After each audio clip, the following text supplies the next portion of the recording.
I was a member of the MIT blackjack team.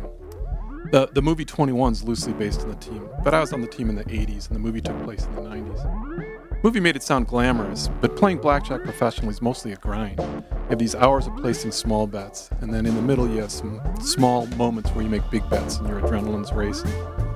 But if you do it right, the wins overcome the losses and you come out ahead. But to come out ahead, you got to do two things right. One is you can't make mistakes. Because the advantage over the house is small, even one mistake in an hour of playing can wipe out the whole advantage. Two, you need to have a big enough bankroll that you have a high level of confidence that your bankroll won't get wiped out by losses. So when the team played, we started with a bankroll of $250,000. Money came from investors. We'd play until the bank doubled, or until 6 months were up, whichever came first.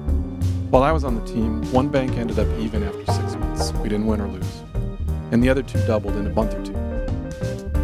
To be on the team, you needed to learn blackjack basic strategy, you need to learn card counting, and you need to learn how to calculate your bet. Once you learned those skills, you took a test. You'd play through 6 decks of cards, but if you made a single basic strategy mistake, or like a non-trivial betting error, you failed the test. To pass it, you needed a good memory, you needed a good head for numbers, and you needed a lot of practice. I passed on my second try.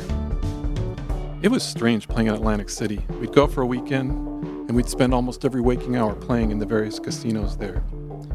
Here we were, this group of nerdy college students, and we're all from basically middle-class backgrounds, and we're carrying tens of thousands of dollars each. And we're varying our bets from like $5 or $10 per bet up to $100 or even $1,000. At one point, I won more than $20,000 in the course of just a few minutes, after sitting at that table for more than an hour placing small bets. Who knows what the other people at the table thought of this kid with all the money making these crazy bets. Playing blackjack gave me a really negative opinion of casinos. They have a built-in advantage in every game, but that's not enough for them. They give free drinks to gamblers who are already drunk, and they encourage problem gamblers to keep betting. They give them perks and do other things to bring them there and get them spending their money. In the rare case someone has the skill to beat the casino at one of the games, they kick that person out of the casino. I was kicked out of a couple of casinos, and other members on the team were blacklisted from all the Atlantic City casinos. They took to wearing disguises, just so they wouldn't get chased out as soon as they've set foot in there. Overall, I'm really glad I joined the team. I learned a lot about probability, I learned a lot about people, and I came away with some interesting stories.